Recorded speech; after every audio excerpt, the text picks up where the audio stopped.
Voici Bombo Saliwapo. C'est Bombo officiel.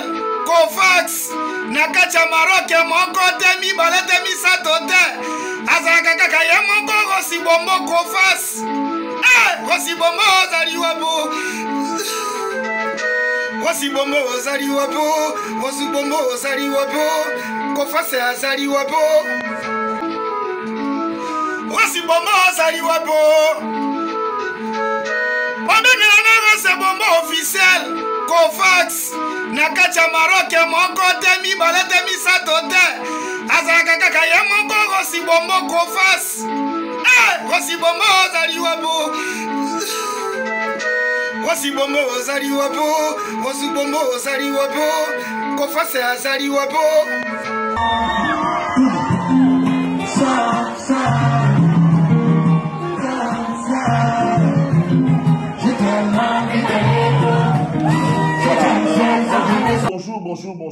Bonjour, Mbote. Voilà, bonjour Mbote.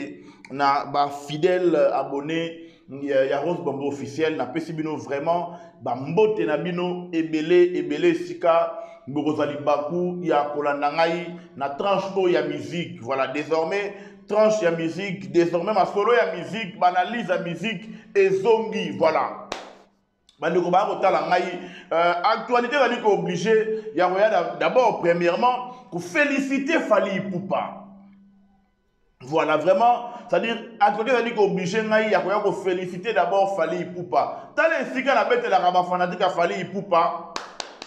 Bravo à vous les Warriors. Malgré mi Pepe Bambonge, malgré ma Kelele, malgré ma Matako Kita, mais vous êtes toujours là derrière Fally Ipupa. Tant que vous avez fait la warrior, ba fanatique confiant, ba fanatique comme yebi eloko nini balingi, et ça bino ba warrior. Voilà. Merci Nabino en tout cas et bravo Nabino na ndenge bozo le mbaté pour soutenir Aigle. Voilà, on a bien le meilleur artiste congolais de tous les temps. Bandeko ba ko tala ngai chanson bloquée et ça wana et ça là. C'est-à-dire et ça là makambu nango nzembo kitoko, c'est-à-dire donc moi sauce moko ya mukie. C'est-à-dire donc moi loko moko ya mukie Fally Ipupa pesi pour na ba warrior na yeba sepela. En route vers le stade de martyr. Phrase et ko changer té. Fally Ipupa a ko renverser stade wana. Fally Ipupa remettre un stade de martyr, c'est-à-dire de Fally remettre un stade de martyr Yako Baluka. Promotion un stade de martyr, ma solo un stade de martyr et bandit. Fally remettre un stade de martyr wana Yako Baluka. Ako beta yango Yako Baluka. Voilà. Ako renverser stade wana. Bandeko ba ko tala ngalo pona ko fongola vraiment analyse na biso. Voilà, encore une fois, bravo, félicitations na Fally Ipupa di Cap la merveille. Côté ma vie pour tout na YouTube, ça dit ma vie à solo sans kosomba. Oh boy, ma vie à normal, ça dit côté wana kutu, balobela kutu te parce que bravo l'artiste. Voilà, Natal ngo awa na binosoki Nzembo, ça dit la chanson bloquée et commis déjà na combien de vues na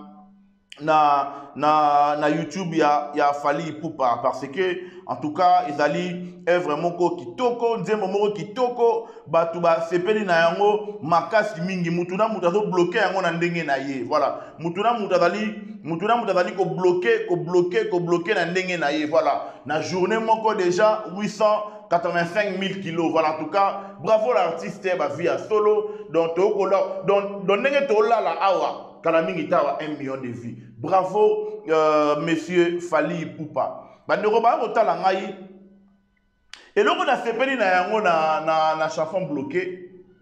Et ça que Fally Ipupa vraiment, ça dit a sepeli si ba warrior na ye. Tala artiste ayebi ko sepeli sa ba fanatique na ye. Artiste à lobby, non, mais pourquoi pas cette fois-ci? Ça dit là, c'est Pélissa, oh, il y a un fanatique. Azui bango, allez, challenge, bango, salaki, à kotisi, yango na kati. En tout cas, na sepeli makasi. Ça dit, yemo donc à mon année koutou minité, mais à sepeli sine, ba warrior, na ye, ba salaki, ba challenge. Yango wana bota la tina, oh, ba warrior. Ça dit, il faut que ça la toujours wana pour la refaire la challenge. Ya ba nzembo, nyo, toi qui toko, oh, Fally Ipupa, abimisaka. Voilà, tel artiste, c'est-à-dire artiste débrouillé. artiste pena nde boye c'est-à-dire a motiver oyo ba fanatique azwi ba challenge na bango allez ati yango na kati ya clip officiel donc ezali façon moko ya ko encourager ba fanatique na ye ezali façon moko ya kolakisa ba fanatique na ye ke c'est-à-dire donc naza vraiment na bino donc Fally Ipupa ezalaka nde nalobaka ndenge ya la grande dame Yetika Songo Warrior Family Warrior 2.0 alobaka toujours entre les Warriors et Fally Ipupa en tout cas c'est une histoire d'amour c'est-à-dire entre les Warriors et Fally Ipupa c'est une histoire d'amour yango wana ba Warrior babengaka Fally Ipupa Papou voilà, yango wana ba Warrior babengaka Fally Ipupa Papou parce que entre les Warriors et Fally Ipupa c'est vraiment une histoire d'amour bandeko ba kotala ngai awa et bravo na ba Warrior nyonso attitude oyo ça dit yango pena foko ke nango tina stade de martyr oui ça dit attitude oyo ça dit énergie oyo Obolaki si na sorti ya Nzembo bloqué. Ça dit que tous les Warriors ont alerté. Ba vu na YouTube ezo kende kitoko makasi. Ça dit que ba challenge et ça la de partout. Ça dit attitude oyo faut to garder yango, faut garder attitude oyo, faut que na yango malin beti le 29 octobre na stade des martyrs. Malheur à vous.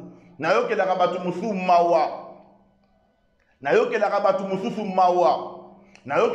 musu mawa. Malheur na bino, malheur à vous, ça dit malheur na bino ba musicien mususu oyo lelo oyo bokoma ko luka ko ya ko liembela na makambo ya Fally Ipupa eza pasi mingi pe mawa congolais tika moté ya mabe ya bino e combiner bena ki moté ya mabe o ya bino bozo sala ça dit e commander pena ki moté ma mabe pena nde ya solo. Parce que biso no soto yebi ke na Congo oyo na mboka na biso Congo tozali le numéro 1 aujourd'hui c'est Fally Ipupa. Alors arrêtez, ça dit botika ko bundisa musicien azali ko sala lokumu ya mboka na biso. Botika ko bundisa musicien azali ko sala lokumu ya mboka na biso parce que na ndenge pena ya normal, na ndenge pena ya temps normal entre Fally Ipupa et Maître Gims, muto ça dit muto de musicien où il y a des culture na biso. Et ça Fally Ipupa parce que Fally à part nenga kwa pe ko vendre na poto na Paris mais Fally Ipupa ça dit musique ko abeta kapena wana. Voilà donc Fally Ipupa, voilà donc ça vraiment donc côté kapena, ça dit que culture na biso Gims ça abeta la musique ya ba français musique à mindele. Mais Fally c'est vrai à côté de la musique urbaine moto mona ke aza toujours ça dit aza toujours na ki biso na ki congolais na ki kinois na ki bandal. Azo me mayango partout azo kende. Contrairement à la bande commission le raba Gims badadjou. Alors nous avons intérêt à protéger Fally Ipupa. Félicitations na yepo na Nzembo bloqué, Nzembo kitoko, ba Warrior message on a kosenga na bino. Ça dit mobilisation oyo. Faut qu'il y ait un stade de martyrs. Ça dit mobilisation oyo faut qu'il y ait un stade de martyrs. Kalamingi na kin bomo na banderole Rose Bombo officiel soutien Fally Ipupa pour le stade de martyrs le 29 octobre.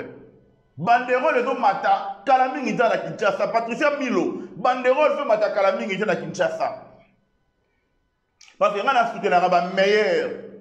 Oui, ngana soutenara ça dit ba tricheur té. Ngana soutenara pe ça dit ba fouteur té. Ngana soutenara ba meilleur. Soko ça meilleur na ko soutenir yo Fally aza meilleur. Alors azo mérité soutien na biso. Azo mérité soutien, il y a presse en ligne, oh toza conscient, oh toza mayele. Voilà. Fally aza meilleur, alors azo mérité soutien, il y a presse en ligne, parce qu'il sait bulungeza makasi. Azo mérité soutien, il y a presse en ligne, oh yo, ça dit oh voilà, oh bah ça pendant la conscience à Kibomoto. Botika ba campagne contre moi na batu. Botika roluka, ça dit ba moyen nyo ko déstabiliser. Et simbate, et ko simbakate. Fallait à moi en Zambé. Balobé belé chanson bloquée à moi et bloqué batutu.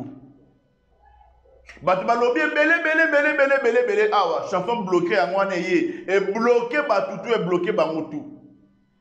Ah to robani pour la musicien ndengwana. To bete la Fally maboko. tout féliciter à Keliboso, en route vers le stade des martyrs. Le 29 octobre, c'est-à-dire Warrior Nyonso, amoureux à bonne musique, à tous les Warrior T, qui ne soutenir Fali dans le stade des martyrs. Le 29 octobre, c'est-à-dire à tous les Warrior T, qui ne soutenir Fali Ipupa dans le stade des martyrs, et que ça la bien, makasi mingi. Bande ko ba ko tala nga, bon on la ki muté à mabe. Bon on la ki muté à mabe, pour soutenir Ndeko Nabino, ya Mobali Fali Ipupa. Voilà, en tout cas, moi bref message, moi bref analyse dans la ligne yango awa pour nous motiver, voilà, et puis pour nous féliciter Fali Ipupa pour la chanson bloquée. Scandale. Fali Ipupa la dit vraiment que entre Yé, Naba Warrior Naé, c'est vraiment une grande histoire d'amour. C'est-à-dire, histoire moko ya bolingo entre papa na bana naé. Yango na ba Warrior ba benga Fali Papou. Ba benga Papou po ba linga ka mingi. Papou ala kisi ba Warrior ka linga ka bango. Allez, atie bango ba azu ba challenge ba Warrior, allez, a poster yango. Na clip officiel il a bloqué. Et ça dit qu'il toko makasi mingi. Bravo l'artiste. Et pour la Warrior, bon courage en tout cas. Force à vous, Warrior Nyonso. Rendez-vous le 29 octobre, stade des martyrs. Bisous, bye.